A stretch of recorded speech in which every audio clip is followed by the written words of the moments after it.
अस्सलाम वालेकुम, मैं हूं मोहम्मद मुसव्वर शेर एडवोकेट। आज हम बात करने जा रहे हैं डिफरेंट किस्म के ऑफेंसेस की, जो कि हमारे क्रिमिनल प्रोसीजर कोड, पाकिस्तान का जो क्रिमिनल प्रोसीजर कोड है 1898 वाला, उसमें जो डिफरेंट किस्म के ऑफेंसेस बताए हुए हैं उनकी काइंड्स वो हम डिस्कस करेंगे। जो हमारा क्रिमिनल प्रोसीजर कोड है वो हमारा बेसिकली एक प्रोसीजरल लॉ है, जो हमें प्रोसीजर को बताता है कि आपने अगर किसी जो कल्प्रिट है, कोई ऑफेंडर है, उसको पनिशमेंट दिलवानी है तो कौन सा प्रोसीजर आपने फॉलो करते हुए दिलवानी है। फॉर एग्ज़ाम्पल एफआईआर से कैसे आगे प्रोसीड करना है, इन्वेस्टिगेशन कैसे करनी है, अरेस्ट कैसे करना है, फिर उसको प्रोसीड करते हुए ट्रायल में कैसे जाना है। तो वो सारी चीज़ें जो हैं वो हमारे क्रिमिनल प्रोसीजर कोड में बताई गई हैं। तो स्टार्ट करते हैं इंट्रोडक्शन से। The object of a criminal procedure code is to provide machinery for the punishment of offender. इसमें वो सारा प्रोसीजर बताया गया है जिसके ज़रिए आप किसी ऑफेंडर को पनिशमेंट दिलवा सकते हैं। एक आम आदमी के लहजे में, एक आम आदमी की समझ में जो आता है क्रिमिनल प्रोसीजर कोड, वो है रूल्स हैं। कौन से रूल्स हैं? For the conduct of proceeding against any person, किस पर्सन के खिलाफ ये प्रोसीडिंग कंडक्ट करनी, who has committed an offence, जिसने कोई ऑफेंस किया हो, अंडर एनी क्रिमिनल लॉ, किसी भी क्रिमिनल लॉ के तहत, जैसे पीपीसी के अंडर उसने हो सकता है क्राइम किया हो, या अंडर साइबर लॉज जो हैं एफआईए वाले, उनके तहत उसने कोई क्राइम किया हो, ठीक है। या ये जो मेंटेनेंस ऑफ पब्लिक ऑर्डर जो इन दिनों में बहुत ज़्यादा उनके बारे में हो रही है, तो प्रोसीजर कौन सा फॉलो किया जाएगा वो हमें क्रिमिनल प्रोसीजर कोड बताता है कि कैसे आपने कौन से सेक्शन के तहत आपने उसको मजिस्ट्रेट के पास पेश करना है, कौन से मजिस्ट्रेट की जुरिसडिक्शन होगी। फॉर एग्जांपल 780 ये लगा हुआ है तो आपने स्पेशल जज के पास जाना जो एंटी टेररिज्म कोड में होगा। अगर पीपीसी वाली दफ़ात हैं तो आपने एक जो जुडिशल मजिस्ट्रेट होता है, एरिया मजिस्ट्रेट, उसके पास जाना है। अगर कुछ साइबर क्राइम वाली दफ़ात हैं, एफआईए कोड में जाना है फिर, तो ये हमें यहाँ से क्रिमिनल प्रोसीजर कोड से ये चीज़ें हमें मिलेंगी। तो नेक्स्ट हम स्टार्ट करते हैं types of offences. Criminal procedure code हमें कौन कौन से ऑफेंसेस के बारे में बताता है। ये डिफरेंट किस्म के ऑफेंसेस के बारे में बताता है हमें। पाकिस्तान पिनल कोड में जो ऑफेंसेस बताए हुए हैं, मर्डर है, थेफ्ट है, किडनैपिंग, रेप, फोर्जरी, इनको फर्दर कैटेगराइज किया गया है। अब वो कैटेगराइज किस बेस पे किया गया है वो हम देखते हैं क्लासिफिकेशन ऑफ ऑफेंसेस में। क्लासिफिकेशन ऑफ ऑफेंसेस में 3 कैटेगरीज बनाई गई हैं और वो 3 कैटेगरीज में हर कैटेगरी में 2-2 ऑफेंसेस को मतलब कंपैरिजन किया गया है। फॉर एग्जांपल पहला है bailable and non bailable offences, यानी कि कौन से ऑफेंसेस ऐसे हैं जिनमें बेल जो है वो फर्स्ट इंस्टेंस में हो सकती है, और कौन से ऑफेंसेस ऐसे हैं जिनमें बेल जो है वो कोर्ट की डिस्क्रिशनरी पावर होगी, कोर्ट चाहे तो ग्रांट करे चाहे तो ना करे। सेकंड कैटेगरी है cognizable and non cognizable offences. Cognizable offences वो होते हैं जिनमें पुलिस विदाउट वारंट जाके गिरफ्तार कर सकती है, जबकि नॉन कॉग्निजेबल ऑफेंसेस में पुलिस जो है वो सबसे पहले एरिया मजिस्ट्रेट से उसका वारंट हासिल करेगी, फिर उसको जाके गिरफ्तार करेगी। उसके बाद है compoundable and non compoundable offences. Compoundable यानी कि जिनमें सुलह तक मामला जा सकता है, सुलह हो सकती है, दोनों पार्टीज़ में एक सुलह का फ़ैसला हो सकता है। तो कुछ ऑफेंसेस ऐसे होते हैं जो कंपाउंडेबल हैं, जिनमें दोनों प्राइवेटली तौर पे इन्वॉल्व हों, तो उनमें कंपाउंडेबल वो ऑफेंसेस कंपाउंडेबल होंगे। और नॉन कंपाउंडेबल ऑफेंसेस जिनमें पब्लिक एट लार्ज इफ़ेक्ट हो, जैसे एक मर्डर होता है, तो मर्डर जो है वो पूरी एक पब्लिक एट लार्ज में एक किस्म की दहशत फैल जाती है, तो वो एक नॉन कंपाउंडेबल ऑफेंस होगा। और नॉन कंपाउंडेबल ऑफेंस ऐसा होता है जिसमें कोर्ट की मर्ज़ी के बगैर, कोर्ट के इंटरफेरेंस के बगैर वो कंपाउंड आप नहीं कर सकते। तो ये हैं 3 बेसिकली ऑफेंसेस की कैटेगरीज। तो हम आगे इनको फर्दर एक्सप्लेन करते हैं। Bailable and non bailable offences. Bailable offence and non bailable offence. सबसे पहले bailable offence is one in which bail is a matter of right. इसमें बेल एक आप हक के तौर पे आपको मिलती है। And non bailable offence is one in which granting of bail is discretion of the court. और नॉन बेलेबल में कोर्ट की डिस्क्रिशन होती है कि वो आपको बेल ग्रांट करेगी या नहीं करेगी। In case of bailable offence, the grant of bail is a matter of right. It may be either given by a police officer, जैसे कि अंडर सेक्शन 69 जो पुलिस है वो आपको रिलीज़ कर सकती है, और 169 आपको पुलिस वाला जो है वो ही आपको छोड़ सकता है कुछ श्योरिटी बॉन्ड के लेके या without surety, who is having the custody of accused, और बाय द कोर्ट, या कोर्ट भी उसको छोड़ सकती है बेलेबल ऑफेंसेस में। The accused may be released on bail on executing a bond, वो एक बॉन्ड को एग्जीक्यूट करते हुए रिलीज़ होगा, नॉन एज बेल बॉन्ड, जिसको हम बेल बॉन्ड उर्दू में मुचलका वगैरह उसको कहते हैं, श्योरिटी, विद और without furnishing sureties. The bail bond में contain certain terms and condition such as, अब वो जो बेल बॉन्ड मुचलका होता है उसके टर्म्स एंड कंडीशन क्या होते हैं, उसके टर्म्स एंड कंडीशन मतलब बेल अब मिल रही है, बेल किन शराइत पे मिल रही है। बेल मिल रही होती है the accused will not leave the territorial jurisdiction के, जो अक्यूज्ड है वो कोर्ट की या पुलिस ऑफिसर की जो बेल दे रहा है उसकी परमिशन के बगैर वो इलाका छोड़ के कहीं नहीं जाएगा। The accused shall give his presence before police officer every time he is required to do so, जो अक्यूज़ है वो पुलिस ऑफिसर जब भी इन्वेस्टिगेशन के लिए बुलाएगा वो वहाँ पे पेश होगा, और कोर्ट अगर कोर्ट का मामला है तो जब भी कोर्ट में कोई डेट होगी तो अक्यूज़ वहाँ पे पेश होगा। The accuse will not tamper with any evidence whatsoever consider, ये एक बहुत अच्छा एक ग्राउंड भी है बेल कैंसिल करवाने का और बेल लेने का भी, कि जो अक्यूज़ड है वो एविडेंस को ख़त्म करने की कोशिश नहीं करेगा और पुलिस के साथ कोऑपरेट करेगा इन्वेस्टिगेशन में। The court is power to refuse bail to an accused person even if the offence is bailable. अब बेलेबल ऑफेंसेस में हत्ता के बेल एक मैटर ऑफ राइट है, लेकिन कोर्ट के पास ये पावर मौजूद है कि वो बेल रिजेक्ट कर दे। कब करेगी? Where the person granted bail fails to comply with the condition of the bail bond, जहाँ पे वो जो बंदा है वो ये जो टर्म्स एंड कंडीशन हमने ऊपर बयान की हैं वो उस पर पूरा नहीं उतरता। फॉर एग्जांपल वो इलाका छोड़ के कहीं और चला जाता है, या वो किसी तारीख पे पेश नहीं होता, या वो जो है एविडेंस प्रूफ वगैरह उसको ख़त्म करने की कोशिश करता है, तो इन तीनों ग्राउंड पे उसकी बेल जो है वो खारिज भी हो सकती है, इवन के जो ऑफेंस था वो बेलेबल था। अब बेलेबल ऑफेंसेस की जो डिफरेंट किस्म की काइंड्स हैं वो कौन कौन सी हैं? Being a member of an unlawful assembly, rioting arm with deadly weapon, ये डिफरेंट किस्म की ये 11 यहाँ पे बयान की हुई हैं, आप देख सकते हैं और आप नोट भी कर सकते हैं। ये हैं bailable offences, all to all ये बेलेबल ऑफेंसेस हैं। उसके बाद है नॉन बेलेबल ऑफेंसेस। इनमें क्या है? Bail is not a matter of right, इनमें मैटर ऑफ राइट नहीं है बेल, बल्कि here the accused will have to apply to the court, court में वो अप्लाई करेगा, and it will be the discretion of the court to grant bail और not, और वो कोर्ट की मर्जी होगी वो बेल ग्रांट करे या ना करे। Again the court may require the accused to execute a bail bond, इसमें लाजमी तौर पे बेल बॉन्ड रिक्वायर कर सकती है अदालत ऑन सम स्ट्रिंजेंट कंडीशन, जिसमें शराइत जो हैं वो थोड़ी सी सख्त भी हो सकती हैं।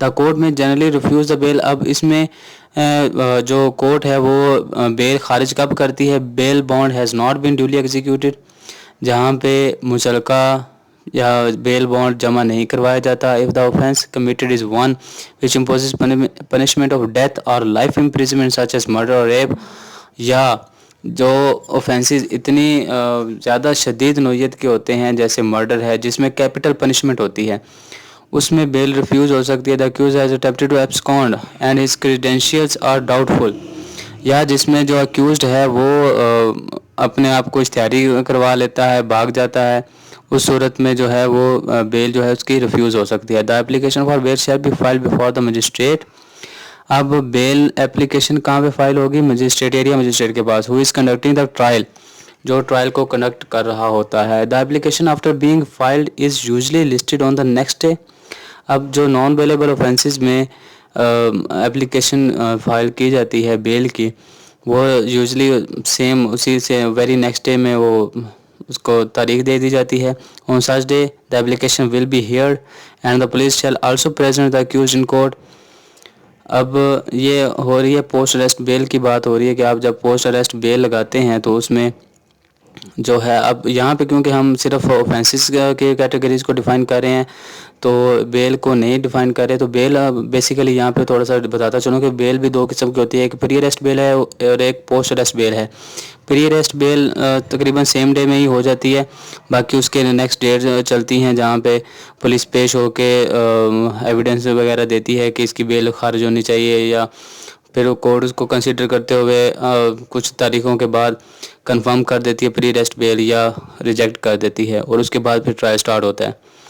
ये बात हो रही है पोस्ट अरेस्ट बेल की। पोस्ट अरेस्ट बेल में ऐसा ही होता है कि जब आप बेल एप्लीकेशन फ़ाइल करते हैं तो वो सेम डे में नहीं होता, बल्कि पुलिस को नोटिफिकेशन जाता है, एक नोटिस जाता है कि आप रिकॉर्ड लेके अदालत में पेश हों। जब पुलिस वहाँ पे पेश होती है, अक्यूज़ को लेके पेश करते हैं पुलिस वाले, the magistrate may pass such order as he thinks fit. तो मजिस्ट्रेट वो वाले पुलिस की प्रोसिक्यूशन की और जो अक्यूज़ का कोई अगर लॉयर होगा तो उनके आर्गूमेंट सुनते हुए जैसा भी ऑर्डर वो अप्रोप्रिएट फील करेगी वो ऑर्डर पास करेगी। उसके बाद if the bail is granted the accuse will have to execute a bail bond. अगर बेल दे दी जाती है तो उसको बेल बॉन्ड लाजमी तौर पे देने होंगे। On execution of the bail bond the accuse is out of prison only on such terms and condition as containing the bail bond. अगर वो बेल बॉन्ड जब वो देगा तभी वो बाहर आएगा जब वो जो term and condition bail bond के जो हैं उन पे वो पूरा उतरेगा। The amount of every bond the security shall be reasonable and not excessive. जो उसकी सिक्योरिटी बेल बॉन्ड की सिक्योरिटी है वो एक रीजनेबल होनी चाहिए, वो सक्सेसिव नहीं होनी चाहिए under section 440 CRPC।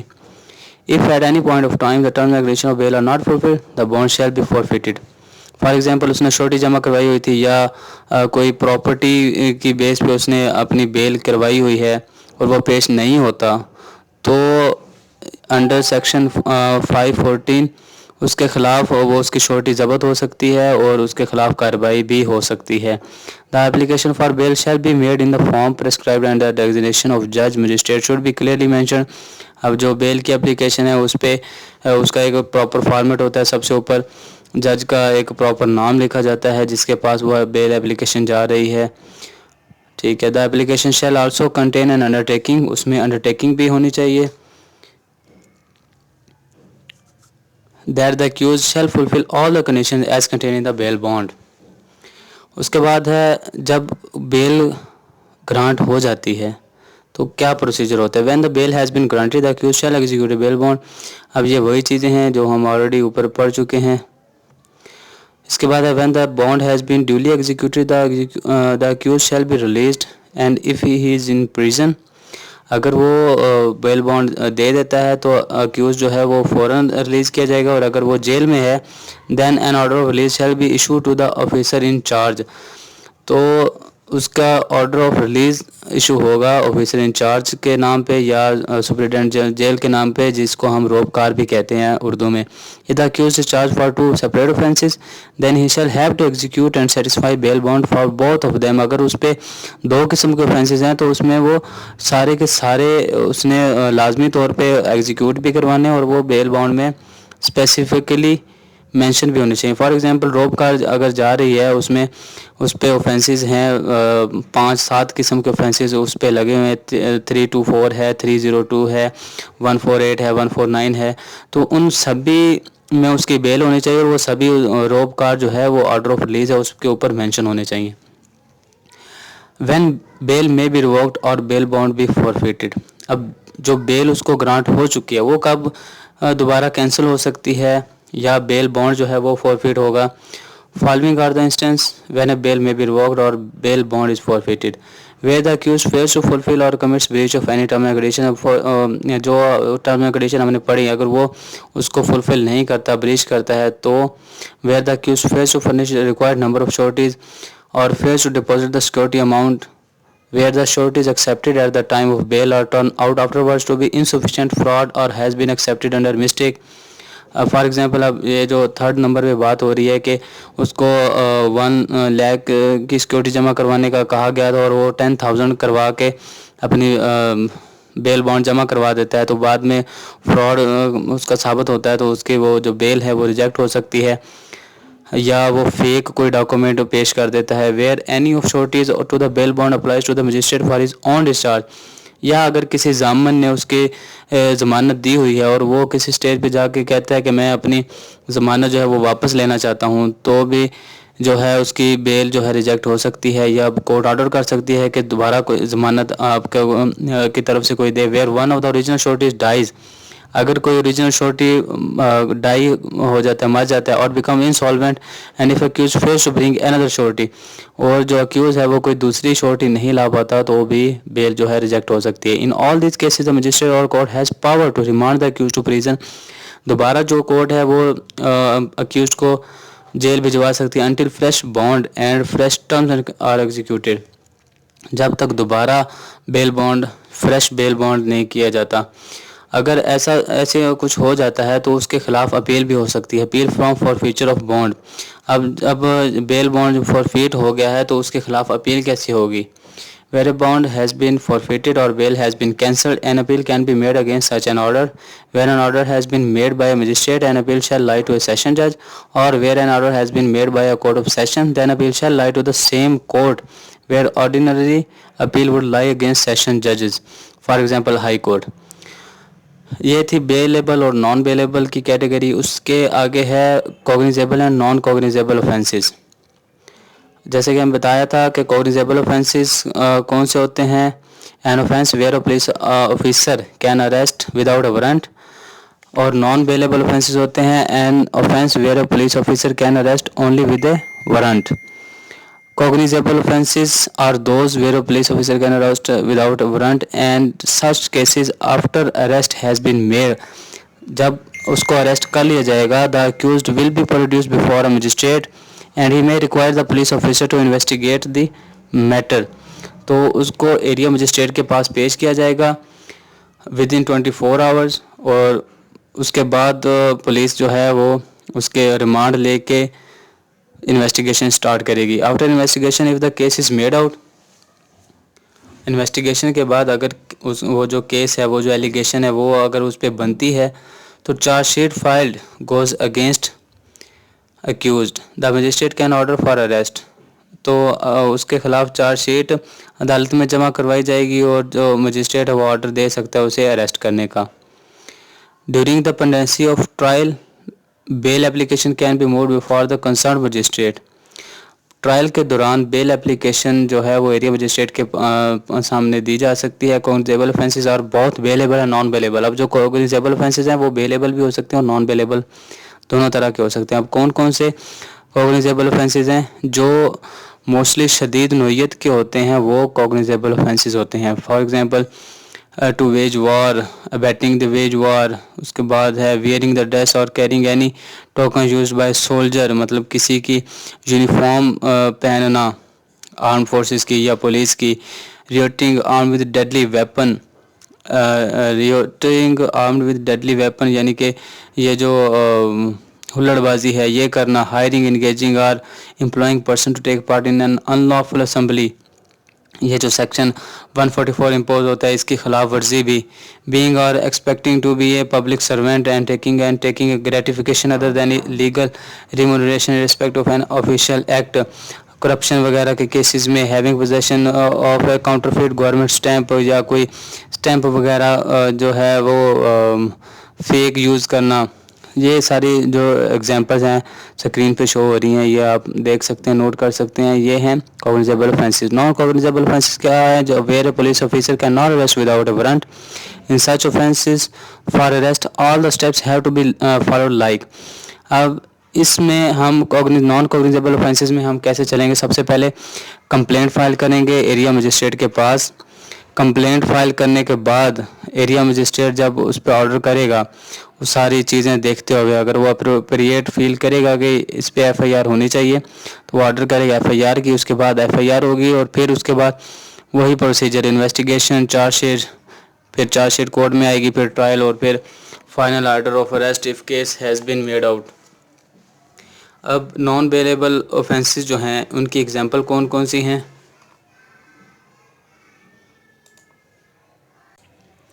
Following are some examples of non-cognizable offenses. Owner or occupier of land not giving information of real, अगर कोई जो हुल्लड़बाजी हुई है उसकी कोई इन्फॉर्मेशन नहीं देता उसका ऑनर जहाँ पे वो हुई है।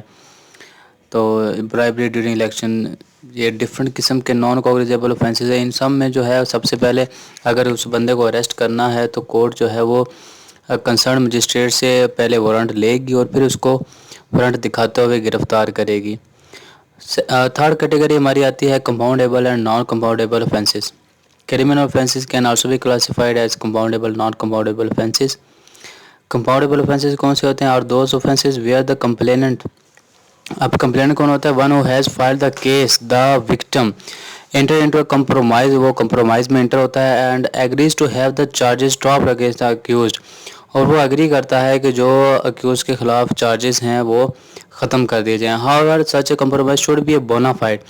अब ये जो कंप्रोमाइज़ हो रहा है ये एक अपनी मर्जी, आज़ाद मर्जी से बगैर किसी प्रेशर के होना चाहिए। Not for any consideration to which the complainer is not entitle to, और कोई ऐसी कंसिडरेशन नहीं होनी चाहिए कि जिसका कंप्लेनर जो है वो खुद इंटाइटल नहीं है और वो ऐसी कंसिडरेशन के बदले में वो कंप्रोमाइज़ करे। Application for compounding the offence shell be made before the same court before which the trial is proceeding, जहाँ पे वो ट्रायल चल रहा होगा उसी कोर्ट में आप कंप्रोमाइज़ के लिए एप्लीकेशन देंगे। Once an offence has been compounded it shall have the same effect as if the accused has been acquitted of the charges. Compromise करने के बाद उसका सेम वही इफेक्ट होगा जैसे वो अक्यूज जो है वो एक्विट हो गया। The code of criminal procedure lays down bifurcated offences which are compoundable under section 345। कौन से ऑफेंसेस कंपाउंडेबल हैं और कौन से ऑफेंसेस नॉट कंपाउंडेबल है वो सारे सीआरपीसी में बताए गए हैं। अब यहाँ पे कुछ एग्जांपल दी हुई हैं कंपाउंडेबल ऑफेंसेस की, तो ये आप नोट कर सकते हैं जिसमें ये 8 डिफरेंट किस्म है। इसके अलावा भी कुछ किस्में हैं जो ऑफेंसेस हैं वो कंपाउंडेबल हैं। ये आप इसकी डिटेल जो है वो सीआरपीसी के सेक्शन 345 में देख सकते हैं। उसके बाद है example of compoundable offences where permission of court is required. Same यही है जिनमें कोर्ट की परमिशन भी लाजमी तौर पे चाहिए होती है, मतलब ये नॉन कॉग्निजेबल ऑफेंसेस बनते हैं। उसके बाद है non compoundable offences. There are some offences which can not be compounded, अब ये कंपाउंड नहीं किया जा सकता, कैन ओनली बी क्वाश्ड।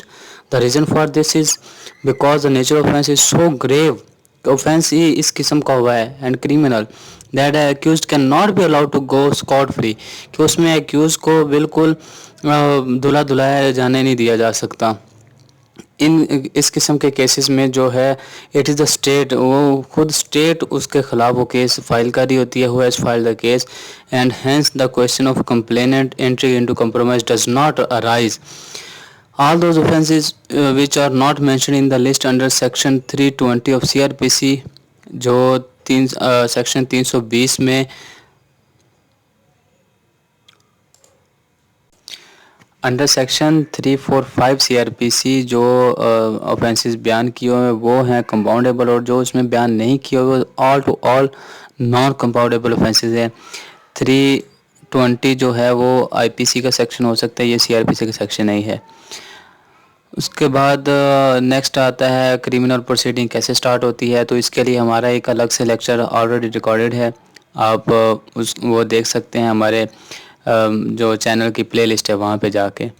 तो आज हम के लिए ये हम कंक्लूड करते हैं और थोड़ा रिवाइज़ कर लेते हैं कि ऑफेंसेस 3 किस्म की कैटेगरीज़ में बयान किए हुए हैं। एक है बेलेबल और नॉन बेलेबल। बेलेबल जिसमें मैटर ऑफ राइट होता है बेल का लेने का, और जो नॉन बेलेबल है उसमें कोर्ट डिस्क्रेशन होती है। सेकंड कैटेगरी है cognizable and non cognizable offences. Cognizable जिसमें पुलिस जो है वो विदाउट वारंट गिरफ्तार कर सकती है, और नॉन कॉग्निजेबल कौन से हैं जिसमें पुलिस जो है वो विदाउट वारंट गिरफ्तार नहीं कर सकती। इसी तरह थर्ड कैटेगरी है कंपाउंडेबल और non compoundable offences. Compoundable under section 345 CRPC offences जो बताए हुए हैं वो कंपाउंडेबल है, और जो उसमें बयान नहीं किए हुए वो all to all non compoundable offences हैं। तो लास्ट पे आप सबसे रिक्वेस्ट है कि आप हमारे चैनल को सब्सक्राइब करें ताकि हमें मोटिवेशन भी मिले और हम मज़ीद लेक्चर रिकॉर्ड करके आप लोगों की खिदमत में दोबारा हाज़िर हो सकें। अल्लाह हाफ़िज़।